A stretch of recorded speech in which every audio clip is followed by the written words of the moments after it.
Yeah, how you doing? Today you're looking at a Coinmaster 5900 DI Professional Series metal detector. This was made approximately 30 years ago. The specific one today is in extremely good shape. It's almost brand new. Now these run on a very big battery pack, and in actuality these things are quite heavy and cumbersome compared to today's standards. But if you've seen some of my other videos, you know that I get metal detectors and I have a test bed that I basically test them out in under controlled conditions and compare them to find out which one is better than the other one. I'd like to cover this one real quick before we get started testing it out anyways. Now this detector has got a VDI scale for non-ferrous, objects all the way up through silver and that, which from what I've read it works quite well, and I've tried it out. It does seem to do a pretty good job, other than you have to swing kind of fast, but it is very accurate. And as far as the settings, the controls, you have your tuner as far as your balance and that to the ground, which there's a P by everything. That's usually the standard setting, if you can see there. Now moving down the mode, you have your ground exclusion balance normal mode, and then your ground exclusion balance max, which is basically all metal mode, and it's blocking out the minerals in the soil. And then you have your discrimination in basically your max discrimination. And then your ground balance, where P is average, and you can turn this up and down for different soil conditions or whatever. Headphones, of course. Discrimination works like most all the newer detectors. You're basically on zeros. You're not going to reject anything, and all the way up through the max amount where you're just looking for quarters and silver and stuff. And then your VDI level, which controls your VDI. You have it on mini and max, just basically moves it, and that's how you turn this thing on. You got battery check, which if I move that in, you'll see what I'm talking about. And then your volume, of course, which this metal detector can be quite loud. Underneath there's a switch for pinpointing. You can lock it on or push it to do that. But as far as what I mean by loud, we get this guy to start humming. That's one loud ass metal detector. This specific unit has the original whites coil, which many of the old ones do. It's even got original sticker on the bottom yet. So battery packs, takes 4C batteries or a rechargeable one. I got the rechargeable one in there. It's a very well built machine, but we'll see if it holds up to the newer type of metal detectors we have out there. This would be considered an analog metal detector. Picked this up anywhere from probably, depending on the condition of it, $100 to a couple $100, maybe a little bit more. Like I said, this one is absolute pristine condition. So let's go ahead and get started. All right, here we go with this White's 5900 DI. Now, we got the sun hitting this, so if it's reflecting on you, I'm sorry about that. But keep in mind, this is an older detector and it's hard to use. Now, the other metal detectors that I've used, like the newer Coinmaster, scored a low 33 out of 75. The old Coinmaster 3 actually scored 44.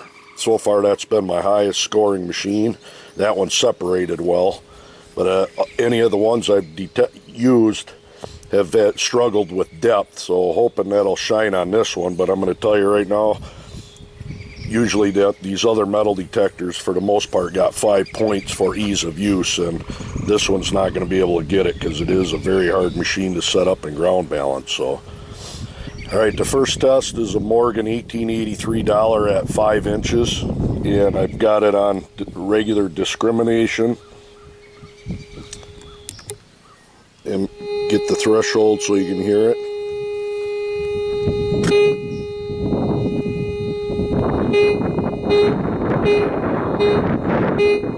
Saying it's $1, works pretty good.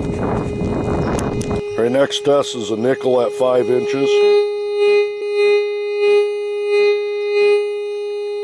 It is reading up close to there, so we'll give it that. Alright, this next test, 18 karat gold ring at 5 inches.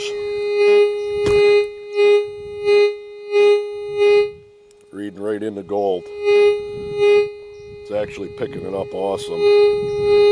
I'm about 9 inches right there.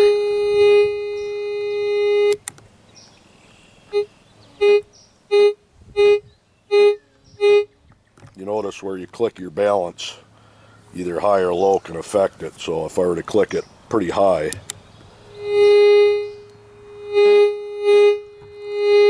too high, so I want to do it right there. Picking that gold ring up pretty awesome. Now next one is a silver ring, a medium size ring at 5 inches.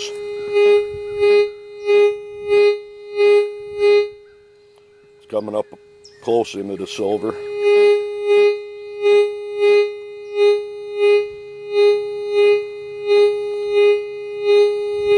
Again, deeper than heck. I'd say about 5 inches through dirt and another 4 inches in the air.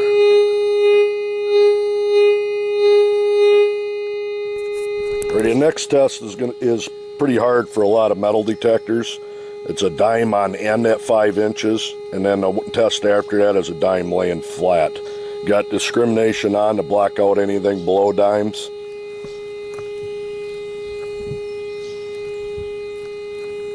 Nothing on the dime on end.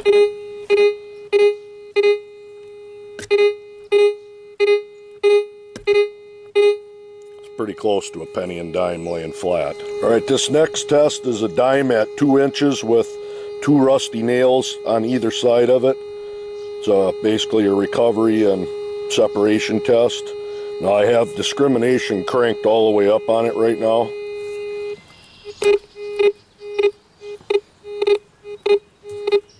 If you can see that, you notice how that meter's bouncing.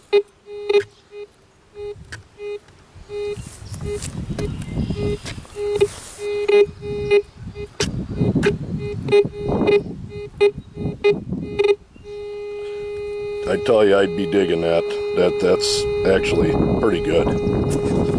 Alright, this next test is a little bit hard. They have a stony meteorite, actual very little iron in it, and then a metal iron meteorite that's got a decent amount of iron in it. Now I'm running under discrimination with the discrimination itself off for separation. Majority of the cheaper metal detectors will not pick that up. Definitely picking that up, saying it's iron. Now let me go to, if you were actually out hunting meteors, I'm going to run it in all metal mode. I got it in all metal mode right now. Got it ground balanced.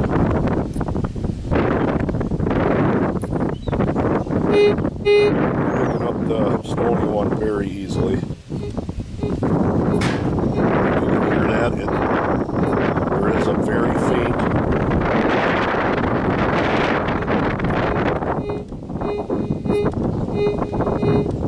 on that stony, which has hardly any iron in it. Let me balance a little higher.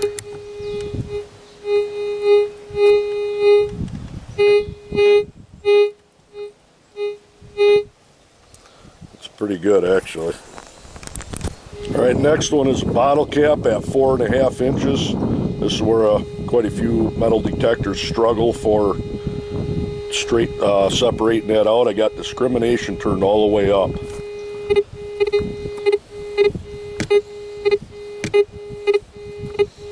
Problem what you're seeing there is it's reading up into the gold and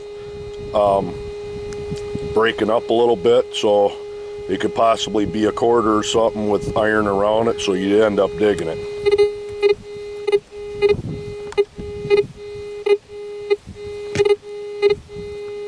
That's too bad.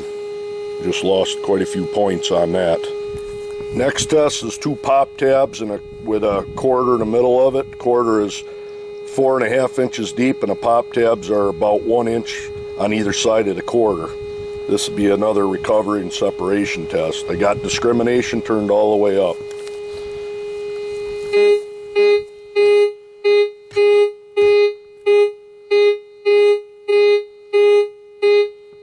Well, you definitely dig that. It's reading between a penny and dime and almost a quarter.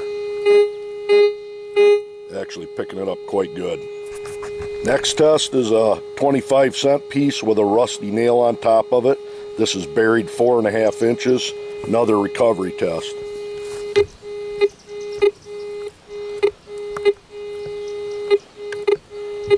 Well, with that meter bouncing around and hitting up the gold, this would be a digger.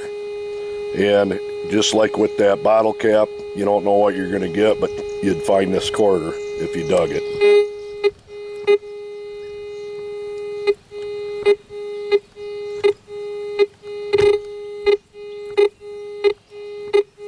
It's coming up as a dime, so if you notice, the faster you swing this older machine, the better off you are. Now it's hitting a quarter. Now this is a quarter at 4.8 inches deep with 5 8-penny nails sitting on top of that. So this is going to be a hard one for separation and recovery. It's deep and a ton of ferrous or non-ferrous metal around it.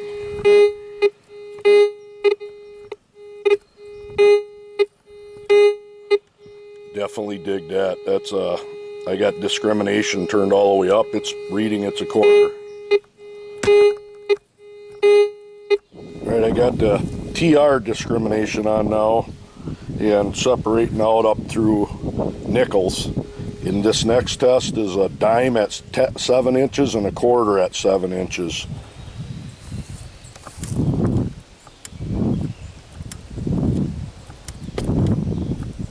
Not doing the dime at all, or the quarter. Now if we were to all metal,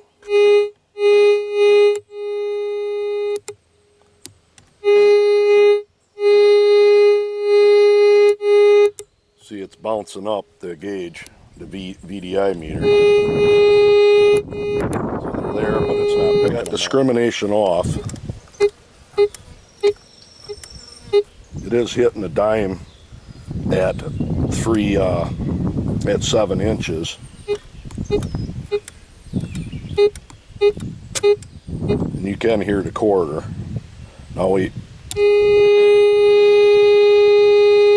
you notice when you pull the trigger, that gives you your depth. I'm talking between 8 and 9.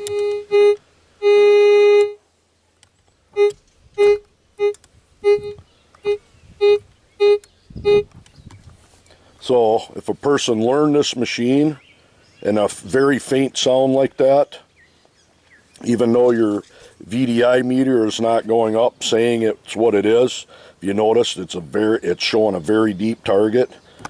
If you weren't in a non-trashy area,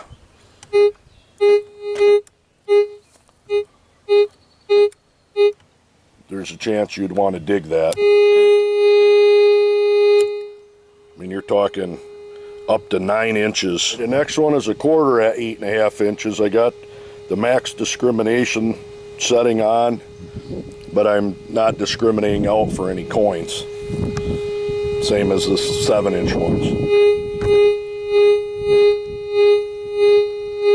It's saying it's there. If you were to pinpoint,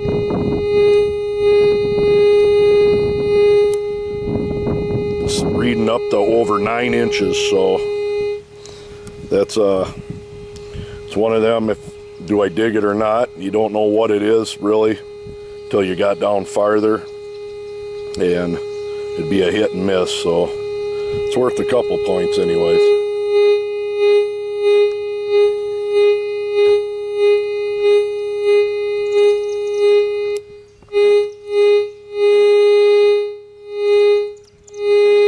Alright, this next test is a wheat penny at 5 inches and then a zinc penny.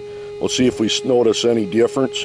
I got discrimination to block out nickels, and I'm on the regular GEB discrimination.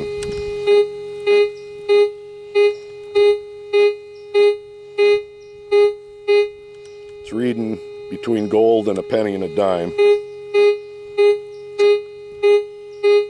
That one's reading down into the gold. It's a little bit less. Let me turn discrimination all the way up.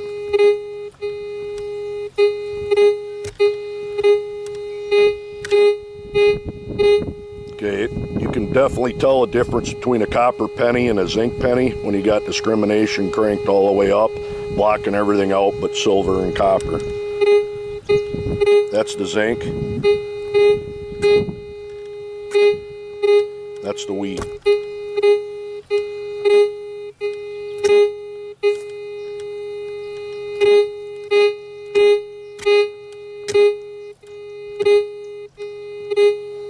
It's pretty close, but it'd be hard to tell the two exactly apart, but it does pick them up good. All in all, pretty decent machine, even for being 30 years old.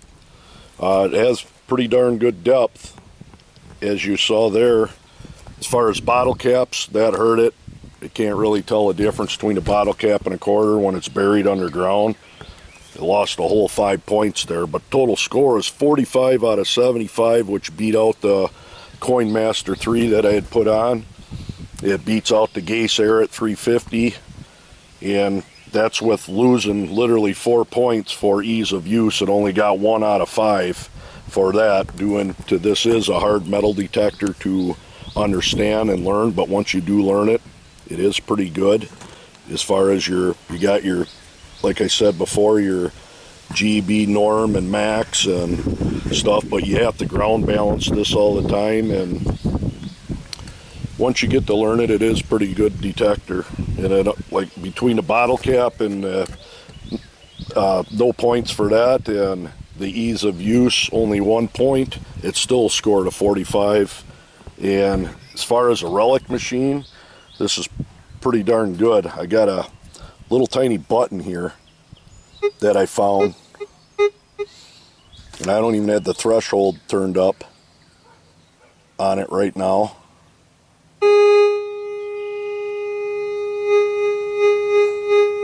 You seen that? I mean, you're talking over 6 inches away with that little tiny button.